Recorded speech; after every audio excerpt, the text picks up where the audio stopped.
सबसे पहले इस तस्वीर को देखें। आखिर इस ऑब्जेक्ट के ऊपर ये क्या चीज है? क्या ये कोई पहाड़ है या कोई तूफान या एलियन का कोई स्ट्रक्चर? असल में ये एक वोल्केनो से निकलने वाला धुआं है जो सरफेस से 100 किलोमीटर ऊपर तक जा सकता है। मैं बात कर रहा हूँ हमारे सोलर सिस्टम के सबसे बड़े सितारे जुपिटर के मून आयो की। वहाँ पर ऐसी चीजें दिखाई देना नॉर्मल बात है। आयो हमारे सोलर सिस्टम का वाहिद ऐसा ऑब्जेक्ट है जिसमें बहुत ज्यादा वोल्केनोज एक्टिव हैं, जिनसे हर वक्त लावा निकलता रहता है। 2016 से जूनो स्पेसक्राफ्ट जुपिटर के गिर्द घूम रहा है। उसने आयो की सरफेस पर कई नए वोल्केनोज को फाइंड किया है। यहाँ पर वोल्केनो से निकलने वाले धुएं को ही नहीं बल्कि लावे के फव्वारों को भी देखा गया है। अब यहाँ सवाल ये आता है कि आयो पर ऐसा होता क्यों है? आयो के एक तरफ जुपिटर मौजूद है जिसकी ग्रेविटी उसे अपनी तरफ खींचती है, दूसरी तरफ गैनीमेड और यूरोपा की ग्रेविटी इसे अपनी तरफ खींचती है, जिसकी वजह से इसमें खिंचाव पैदा होता है। और जब ये चांद इन सभी ऑब्जेक्ट से दूर जाता है तो ग्रेविटी का असर कम हो जाता है, जिससे ये वापस अपनी नॉर्मल पोजीशन में आ जाता है। ये अमल लगातार होता रहता है जिसकी वजह से इसके अंदर बहुत ज्यादा हीट पैदा होती है, जिसके बाद ये हीट वोल्केनोज के जरिए इसके अंदर से बाहर निकलती है। इस चीज का पता जूनो में लगे एक इंस्ट्रूमेंट माइक्रोवेव रेडिएटर से लगाया गया। साइंसदानों के मुताबिक इन वोल्केनो से लगातार लावा निकलता रहता है, जिससे इसकी सरफेस काफी नई और स्मूथ नजर आती है। इसी चीज से जूनो ने आयो पर जुपिटर और बाकी मून्स की ग्रेविटी के इफेक्ट को नोटिस किया। जूनो स्पेसक्राफ्ट को जून 2011 में लॉन्च किया गया और 5 सालों के बाद ये जुलाई 2016 को जुपिटर के ऑर्बिट में दाखिल हुआ। इसका मकसद जुपिटर के गिर्द 35 दफा ऑर्बिट करके उसे स्टडी करना था और इस मिशन को 2021 में ही पूरा कर लिया गया। इसके बाद नासा का प्लान इस स्पेसक्राफ्ट को डिस्कनेक्ट करके स्पेस में छोड़ने का था, लेकिन जब उन्होंने देखा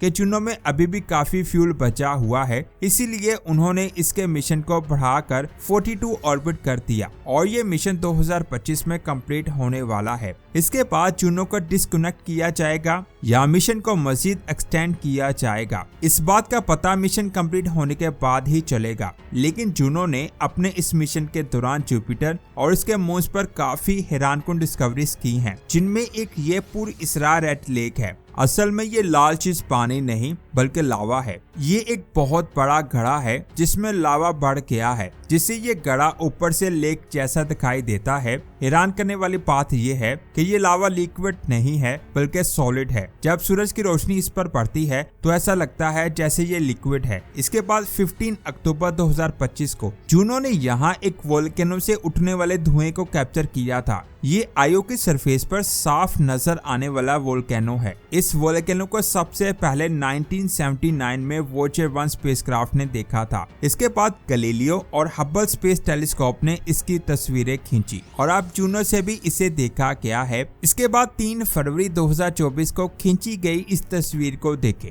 यहाँ पर आपको एक साथ 2 वोल्केनो से धुआं निकलता हुआ दिखाई देगा। इसी दिन जूनो ने आयो के नॉर्थर्न पोलर रीजन की तस्वीर भी खींची और यहाँ पर 3 नए माउंटेन्स की डिस्कवरी की। आयो के इस माउंटेन को देखें। ये सेम किसी बहुत बड़ी बिल्डिंग की तरह दिखाई दे रहा है, जिसका साइज नीचे से तो बड़ा है लेकिन ऊपर की तरफ साइज कम होता जा रहा है। इसकी लंबाई 5 से 7 किलोमीटर तक ऊंची हो सकती है। कई सालों से साइंसदान ये मानकर बैठे थे कि आयो की सरफेस के नीचे मैग्मा का ओशन हो सकता है और इन मैग्मा ओशन को ही टाइडल हीटिंग के बाद होने वाले वोल्केनिक एरप्शन की वजह माना जाता था, लेकिन जूनो ने इस थ्योरी को गलत साबित कर दिया। जूनो से हासिल होने वाले डेटा से पता चला है कि आयो की सरफेस के नीचे कोई मैग्मा का ओशन नहीं है। इसकी मेंटल लेयर सॉलिड मटेरियल से बनी है। हो सकता है ये सॉलिड रॉक्स असल में पोरिस है जिसके अंदर मैग्मा बढ़ रहा है, लेकिन जूनो के नए डेटा के मुताबिक यहाँ मैग्मा जैसी कोई चीज नहीं है। यानी जूनो की नई स्टडी ने सबको हैरान कर दिया।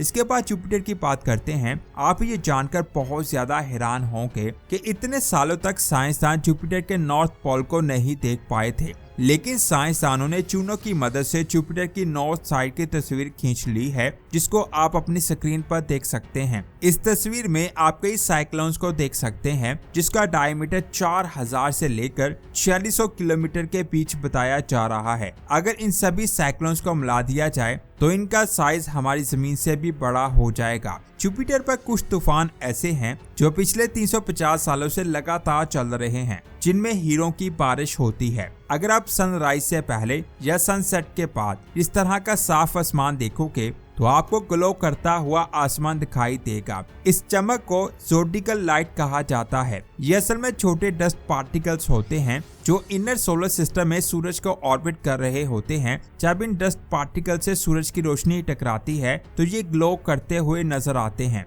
कई सालों तक साइंसदान यही समझते रहे कि ये डस्ट पार्टिकल्स एस्ट्रॉइड के साथ सोलर सिस्टम के अंदर आते हैं, लेकिन 11 नवंबर 2020 को पब्लिश किए गए इस रिसर्च पेपर ने इस थ्योरी को भी गलत साबित कर दिया। उस पेपर में लिखा था कि जब जूनो स्पेसक्राफ्ट जमीन से जुपिटर की तरफ जा रहा था तब इसे बहुत सारे डस्ट पार्टिकल्स टकराए। जब इन डस्ट पार्टिकल्स के इम्पैक्ट को कैलकुलेट किया गया तो पता चला ये डस्ट पार्टिकल्स एस्ट्रॉइड कॉमेट की वजह से नहीं बल्कि मार्स की वजह से हैं। इसके अलावा जूनो ने जुपिटर का ऐसा डेटा भी जमीन पर भेजा है जिससे पता चलता है कि जुपिटर के एटमॉस्फेयर में पानी आइस की फॉर्म में मौजूद है। इस डिस्कवरी के अलावा जूनो ने जुपिटर की कमाल की तस्वीरें खींची हैं, जिससे साइंसदान जुपिटर को डिटेल से स्टडी कर पाएंगे, जिनको आप अपनी स्क्रीन पर देख सकते हैं। इसके बाद बात करते हैं 27 दिसंबर 1984 को अंटार्कटिका के एलन हिल्स में साइंसदानों की टीम को एक ऐसा पत्थर मिलता है जो उस इलाके का नहीं लग रहा था।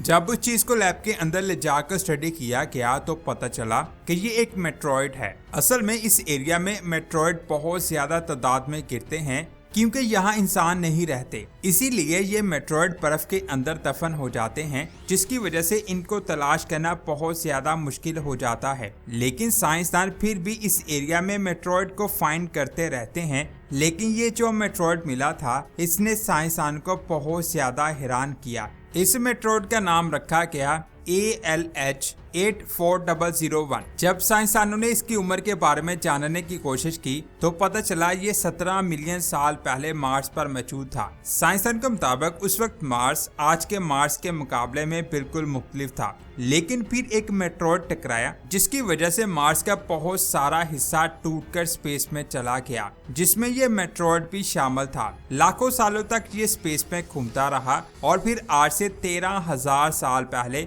ये जमीन पर गिर गया। साइंसदान के मुताबिक जब ये मार्स पर था तब वहाँ पानी लिक्विड फॉर्म में हुआ करता था। यहाँ पानी होता है वहाँ लाइफ के चांसेस भी बढ़ जाते हैं, तो हो सकता है कि मेट्रॉइड पर लाइफ का कोई ना कोई सबूत मौजूद हो। कई सालों तक इसे स्टडी किया जाता रहा और फिर 6 अगस्त 1996 को नासा ने एक रिसर्च पेपर पब्लिश किया। उस पेपर में लिखा था कि जब 1984 में मिलने वाले मेट्रॉइड को स्कैनिंग इलेक्ट्रॉन माइक्रोस्कोप के नीचे रखा तो साइंसदानों को उसके अंदर 20 से 100 नैनोमीटर के डायामीटर वाले स्ट्रक्चर मिले। हो सकता है ये माइक्रोबैक्टीरिया के फॉसिल्स थे। कुछ दिनों के बाद इसका कंप्लीट पेपर साइंस नाम के एक जर्नल में पब्लिश हो गया, लेकिन साइंसदानों को लग रहा था कि ये फॉसिल्स हमें मिले हैं, ये जमीन के बैक्टीरिया के फॉसिल्स भी हो सकते हैं। जिसके बाद नासा ने भी इस पर ध्यान नहीं दिया और ये बात वहीं दब गई। और 2025 में नासा ने कहा कि परसीवरेंस रोवर ने मार्स पर 1 साल पहले जो सैंपल इकट्ठे किए थे